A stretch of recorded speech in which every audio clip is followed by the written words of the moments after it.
In recent years, Supreme Master Ching Hai graciously allowed our association members to gather for international seminars.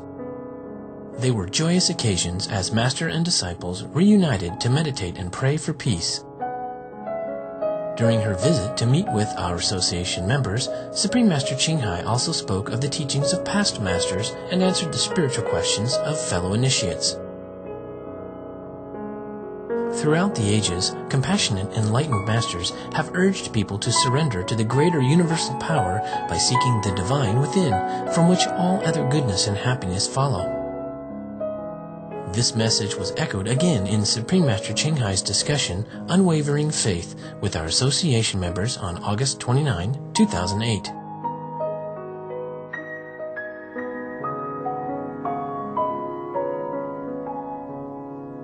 Supreme Master Ching Hai's lectures are not a complete meditation instruction. Please do not try alone. For free of charge guidance, please visit www.godsdirectcontact.org or contact any of our centers near you. Okay, now, as luck would have it, the king's army in the Punjab one day captured nearly 500 Sikhs. Oh God, the number that we are right now. Can you imagine all of you get beheaded at that time? Terrible. Who were hiding in a forest. They are hiding in the forest already. Still the king army came in there and hunted them out. You know, this is a terrible thing about fanaticism. Yeah? I mean, if they're doing something wrong, yes, okay, huh? But they're not. Yeah? The Sikhism, it's just like every other religion now. You know, preaching righteousness. Yes. Vegetarianism. Yeah. Contact with God.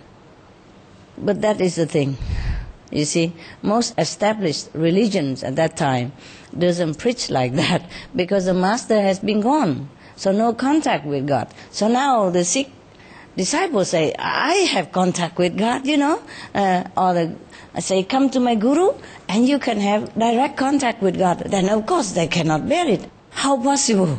Because it's been a long time since their religious founder been gone. Yes. And nobody passed down this direct lineage, direct link to God anymore. So they just reciting the teaching of the old prophets and claiming that it is a religion, and everybody else who doesn't believe in that or who doesn't do the same stuff are atheists or whatever excuse, whatever name they give them, they have to be eliminated in such a way, my God. Okay, they were hiding in the forest, yeah? All of them were brought to Delhi, the capital of India. It still is. And taken into the presence of the king, who immediately ordered that they be beheaded. My God, such a king. I don't believe this. I don't understand this. I mean, people don't have to believe what you believe, huh? Maybe you don't contact them, you don't believe what they believe, and you don't protect them or give them any privilege, but to behead somebody just because he believes something else, this is too much, huh? I can't believe this. But it happened, you know, in history of our human race. In the group of the prisoners, there was a small Sikh boy who was the only male child in his entire family. You know how important it is for them, right? The male, you know, to carry out the family bloodline. Yes, so he was the only one in the family. His mother had followed the prisoners to Delhi. She has not been captured, I guess. Yeah? They capture everybody and the boy, but not the mother of the boy. And had gone in tears to the wife of the vizier, begging her to persuade her husband to plead with the king to spare her child's life. So this mother even know the wife of the vizier. Vizier, I guess, like prime minister, okay? Yes. So the king said,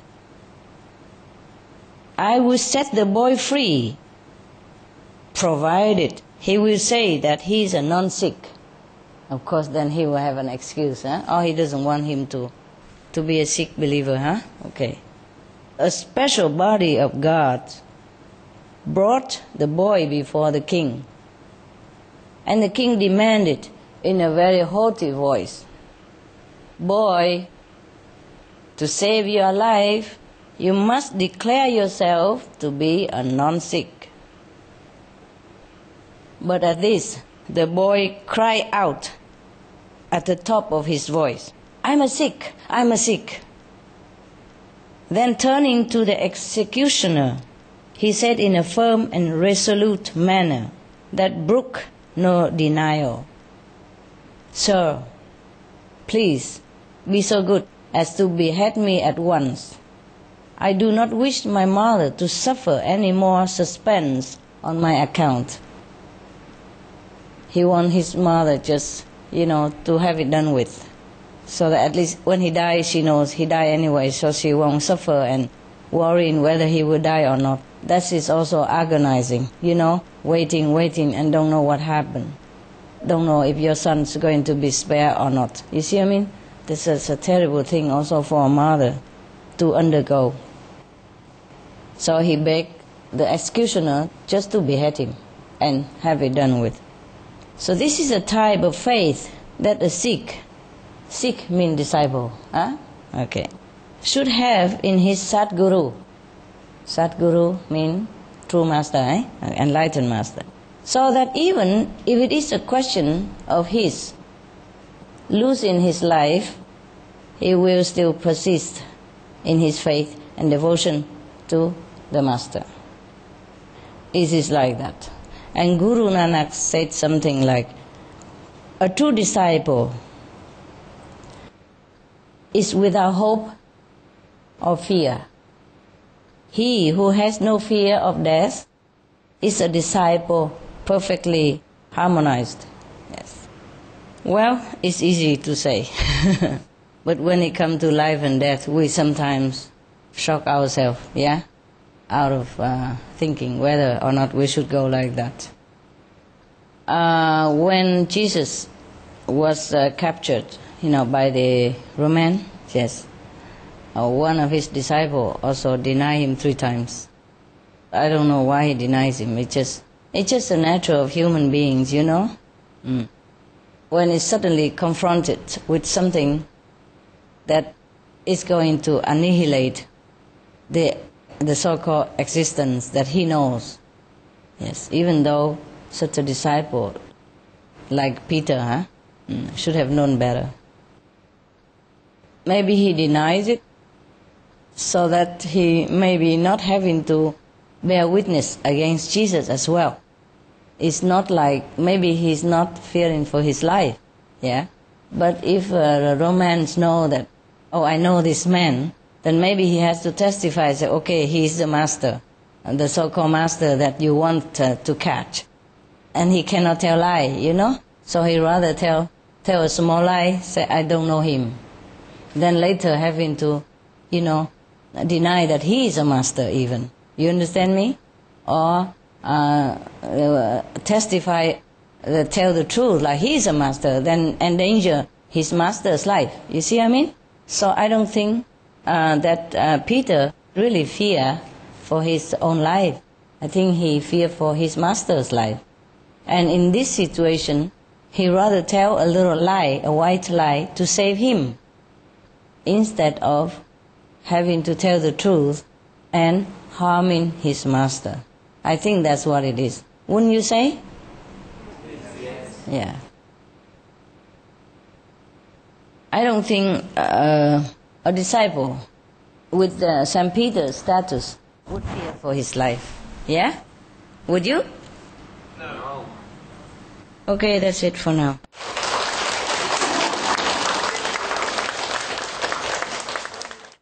I'm glad you have come and bring kimchi and nice to see me. Why? You've seen me not long ago, right? Maybe times. Many times. Never feel enough. Never feel. Poor girl. What are you doing right now? How your tempo doing? I'm going through a lot of stuff, Master. Really difficult time. difficult time again. I never heard you were going to easy time, ever since I knew you. What is now? No, this time it's money and it's my family and it's my insecurity. Money, but that has always been the case.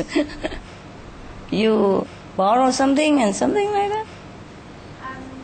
You cannot have a small apartment or smaller house? I was doing very well financially last year. Yeah, and then? And then between November and February last year, I lost a huge amount of money. Why?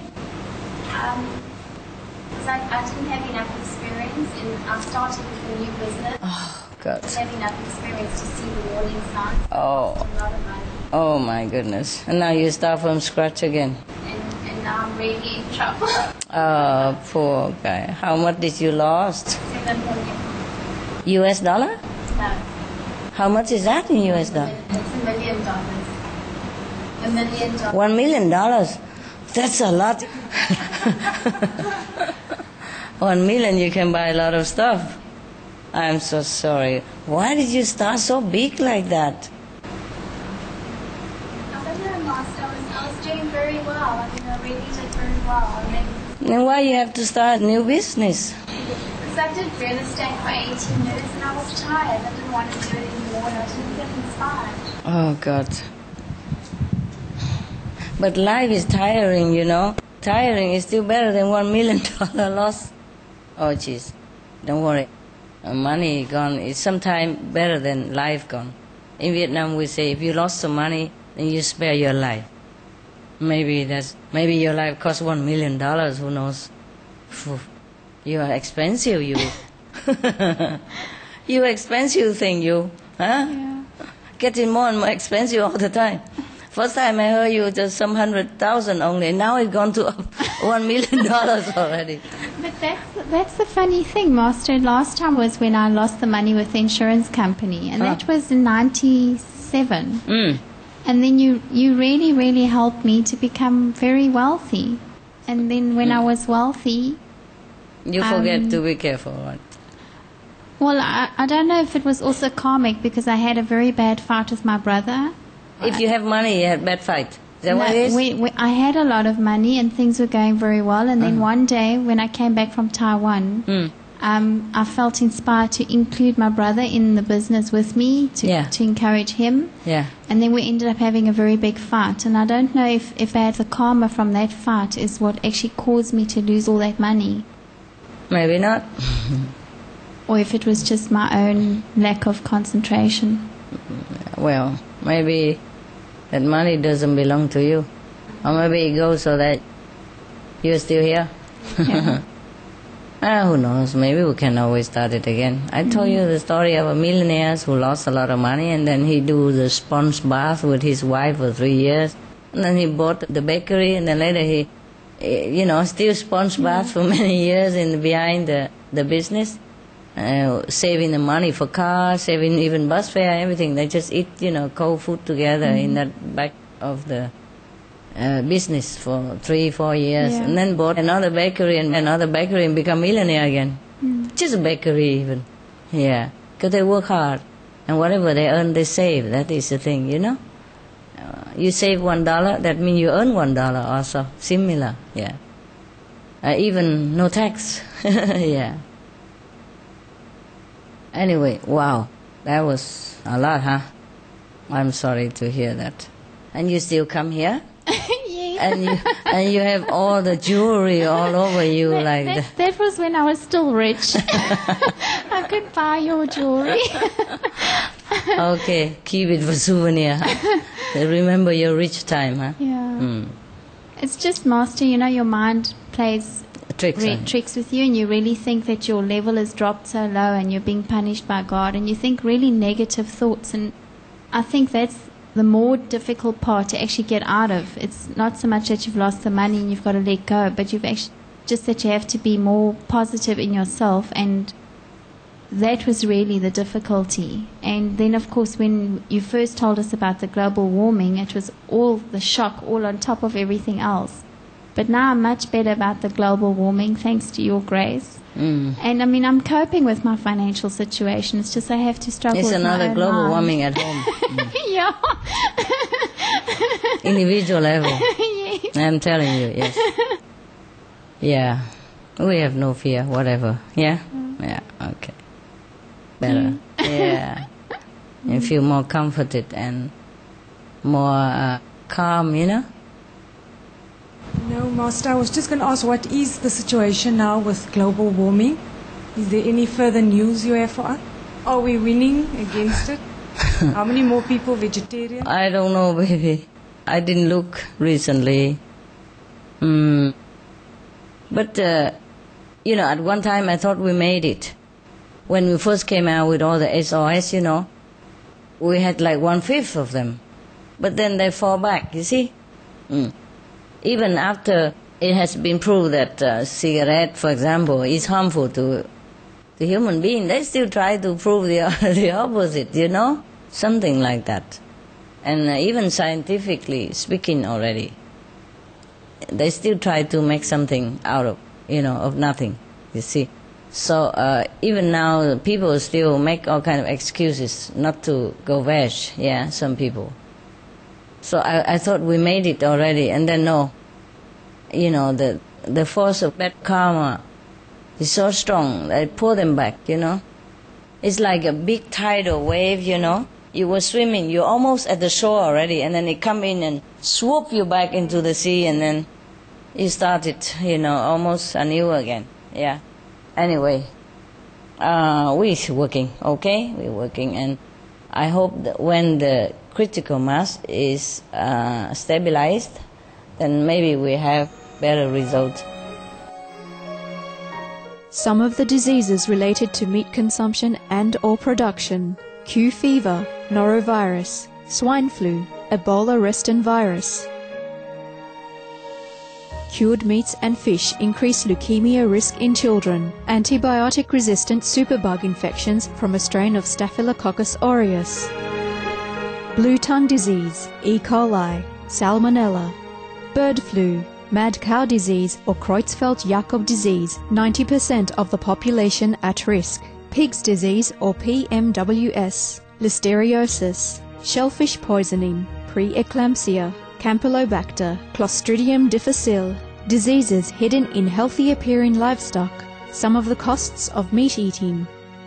Infertility. Eating just one serving of meat per day increases the risk of women's infertility by 32%, with additional meat consumption increasing the risk. Heart disease. Over 17 million lives lost globally each year. Cost of cardiovascular disease is at least $1 trillion a year. Cancer. Colon rectal cancer. Over 1 million new colon cancer patients diagnosed each year. More than 600,000 colon cancer-related mortalities annually. In the United States alone, colon cancer treatment costs about $6.5 billion. Millions of people are newly diagnosed with other meat-related cancers every year. Diabetes. 246 million people are affected worldwide. An estimated $174 billion spent each year on treatment in just the United States. Obesity. Worldwide, 1.6 billion adults are overweight, with 400 million more who are obese. Costs $93 billion each year for medical expenses in the United States alone. At least 2.6 million people die annually from problems related to being overweight or obese. Environmental. Uses up to 70% of clean water. Pollutes most of the water bodies. Deforests the lungs of the earth. Uses up to 43% of the world's cereal. Uses up to 85% of the world's soy. Causes world hunger and wars. 80% cause of global warming. Plus more. Some of the costs of milk consumption: cowpox from milking cows, bacterial microbes, pesticides and enzymes found in cheese derived from the inner stomach linings of other animals. Up to 80% of the calories in cheese are from pure fat. Breast, prostate and testicular cancer from hormones present in milk. Hysteria and Crohn's disease. hormones and saturated fat leads to osteoporosis, obesity, diabetes and heart disease, linked to higher incidences of multiple sclerosis, classified as a major allergen, lactose intolerance, plus more. For more urgent information, please visit www.suprememastertv.com/killers.